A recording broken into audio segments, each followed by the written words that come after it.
What's going on, everybody? It's the 5 o'clock shadow one here, back with another beer review. Just put it out here.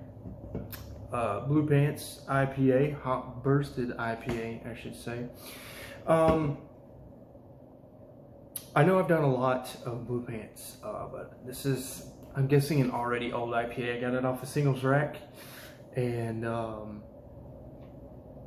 as Ron Ontario put it one time in a video, when you get things off the singles rack, you are picking up expired beer. So there's no canned by date or anything on here, but with my experience with Blue Pants so far on the channel, it's not a very fresh can usually. I don't know why that was so hard for me to say. One thing to note, a little clue to tell you how old your Blue Pants brewery beer could be. They have been saved. I don't know if I've put that in a video recently. I know anytime I review Blue Pants, I talk about them closing their doors. But they've been saved. They've teamed up with Lazy Magnolia. You may know them in the South with their famous Southern Pecan beer. They're from Mississippi, and they've partnered with Blue Pants to keep them afloat. And I think they have a customer base in Mississippi. I gather they're going to be relocating to Mississippi, and I've noticed in their recent beers, which I hope they keep their beer around for the OGs, you know, of Blue Pants, you know, fans of that brewery. I hope they still get to enjoy their beer around here for supporting their come up. But anyways, I'll get to the point. I'm rambling here. They took Madison, Alabama. It's just right. I don't know if you can see it good enough. But right there under Blue Pants, it says Madison, Alabama. And they took that off the can of any new beer. And this has Madison, Alabama on there. So there's no telling how old this beer is. I don't know when they started taking Madison, Alabama off the can. But yeah, if you are a fan of Blue Pants, they're still with us. Let's get into this IPA. I also said I wasn't going to review anymore until I get my microphone in. As you can tell, I'm not wearing a lapel mic or anything. I'm taking it back to the old school days when I just had my phone. I've got my phone propped up on some books.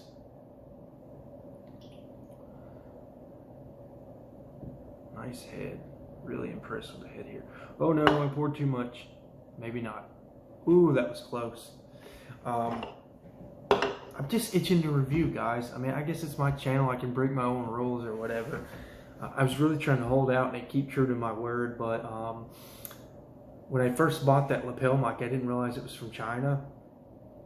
And indeed it is from China. I believe they're still in China, and I ordered them 2 or 3 weeks ago. So we'll see whenever they get here. The latest they could arrive could be July 21st is what they're guaranteeing.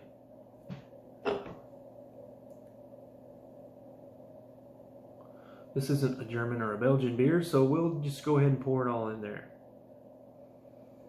Very aromatic, very aromatic. I've learned aroma doesn't always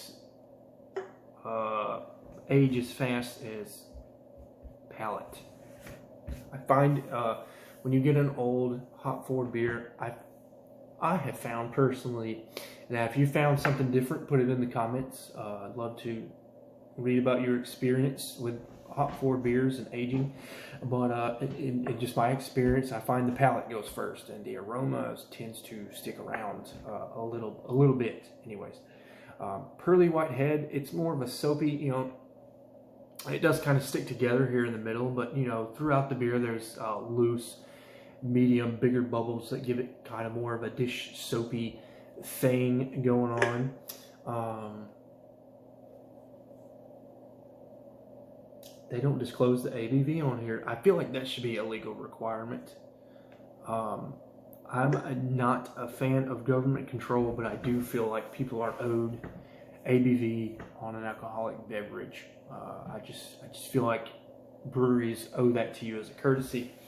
Politics aside, though, so we're getting in the description. Let me rewind here for a second. I'm a little rusty on my routine here.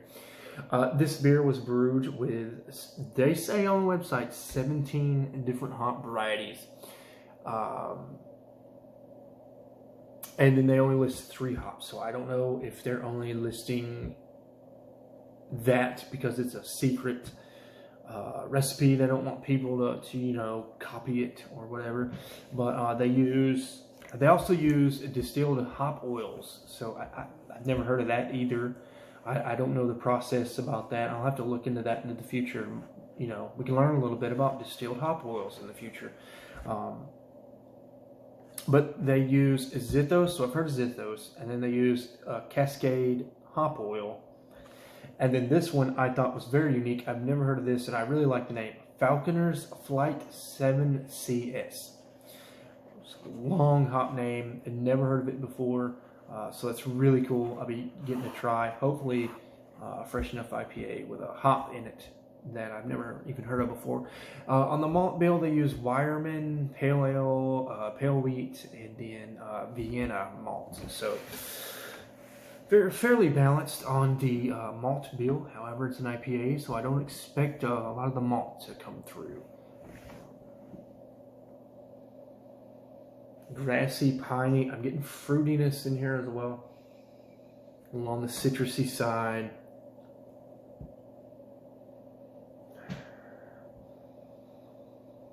I'm actually getting some bread and some yeast in here as I'm acclimating to the beer. I'm getting a lot of grassiness here. Not so much piney and resinous, not that sharp bite, but some more of that smoother grass, earthy type hop aroma in here. I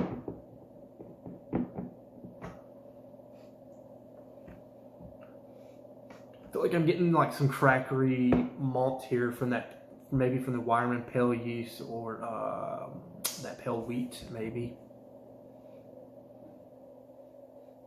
A bit of resin coming through. I'm just kind of repeating the same things over and over. So we'll get into the palate here. Oh, before we get into the palate, where are my manners? It looks more along the lines of pineapple juice, not quite as bright and yellow as, say, an orange juice. I would say definitely along the lines of pineapple juice here. Can't see through it at all. Of course, very, you know, complete haze bomb. I am getting sediment in here. Oh, and one other thing I would like to say. All of the hop additions were added in the dry hop, so there should be a ton of hop flavor in here and not quite as much bitterness. It is an aged beer, so I'm not going to verify about the bitterness here, but I would just assume, maybe I'm wrong. You homebrewers out there, please correct me. I feel like most of the bittering comes from the boil, when you boil the hops. If I'm wrong on that, sorry. Correct me down below. I don't want to just sit here and act like I know for sure, but I am anticipating not a bitter beer.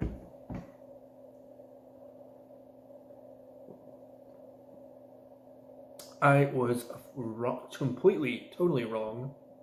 Couldn't be further from the truth. So maybe the aroma, maybe it's all the aroma and the other flavors that come from the boil. I'm trying to remember all my Brewing Network, you know, Brew Strong and Jamil Show podcast episodes I listen to, where John Palmer talks about a lot of that stuff. I just can't remember. Anyways, this thing is bitter. It's really bitter. It's a good IPA bitter, though. It's not like a turnoff.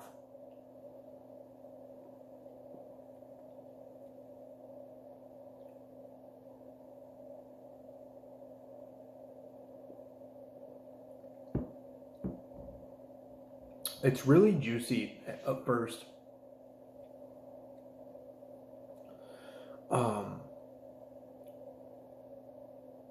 And then you're hit with a really sharp, I mean, just as you're getting into the middle of the sip, just this harsh bitterness just smacks you. And I'm not going to say it falls off a cliff, but it definitely dissipates. It is a real sharp introduction to the hops, because it hits you and then it does, I would say, kind of a meandering, fading away. It's still on my palate right now. It's still lingering. I'm preparing for 2 more IPA reviews after this. This might have been a bad idea to start with all this bitterness lingering like it is. Not that it's a turnoff. I'll just go ahead and say I do enjoy this beer. It's not terrible. So we'll just go ahead and say that right out of the bat.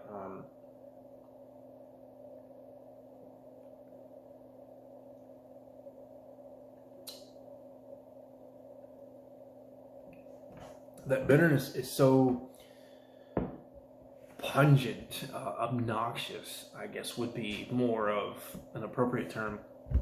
It's hard for me to understand the rest of it. Let me go in again.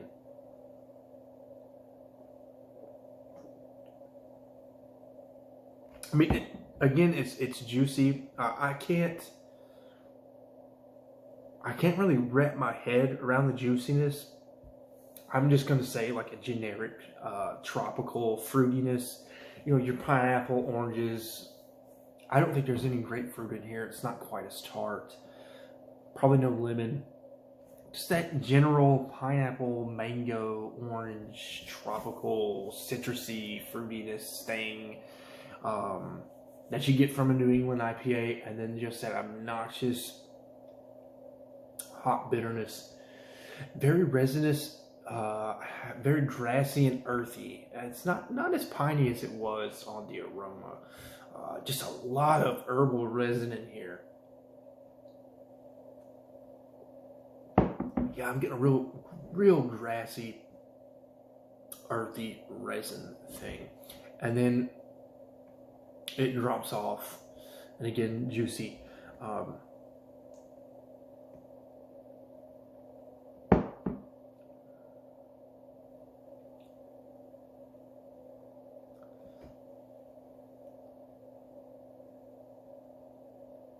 So this is not an IPA for beginners, and I mean IPA beginners. I wouldn't even recommend this for a day one drinker, so that's just out the window already.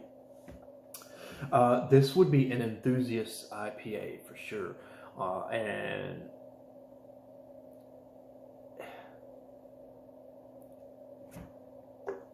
they list more hop varieties on the can. I just noticed that. No, they don't. My bad. They don't list more hop varieties. I'm just trying to figure out where the 17 hop varieties is coming from, and they only list 3. However, I like that Falconer's Flight 7 CS. I like saying that. That's a really cool. Whoever came up with that name, that's an awesome hop name.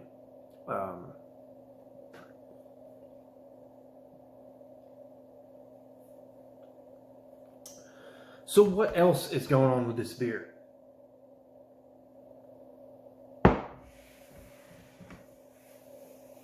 I'd say a medium to strong astringency.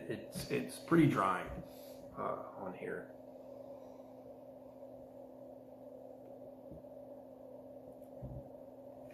I can taste the booze in here. I would place this somewhere around 6.5 to 7% IPA.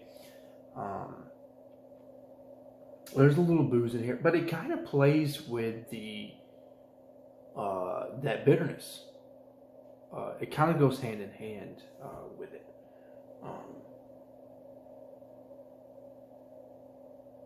I feel like maybe if the bitterness was turned down, I could locate the malt a little better. I did get like a crackery white bread aroma. and I feel like it's just barely in there, and maybe as it would be trying to reveal itself to me, it's just bitterness, hot bitterness, all just tons of resin. I feel like it's frying my palate as I talk. That's about it. I'm not, not a lot of yeasty complexity. It's not a Belgian beer. It's an American IPA. What more do you want? I feel like it brings the dankness of the West Coast with the sweet juiciness of the New England IPA. I don't know if they intended for that to happen with Blue Pants being around since before the New England craze, and this being a flagship. I don't know. Obviously, Hetty Topper changed the game and invented the New England IPA, or is credited with it anyways, so I don't know where this fits in with the history of the New England IPA. But I'm not sure if they had meant for this, for somebody like me to drink this and say, huh, you're combining West Coast and East Coast and putting them in one beer. I don't know. As far as a rating goes, I'm going to have to give this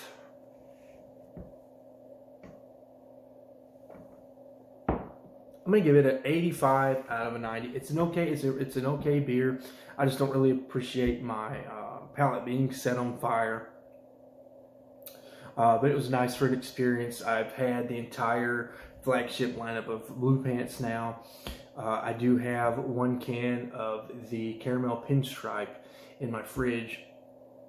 So that review will be coming up in the future, and then I'm probably going to take a break from Blue Pants for a while and show other breweries some love. That'll do me for now, guys. Till next time. Blue Pants Brewery Hop Bursted IPA, 85 out of a 90. Cheers.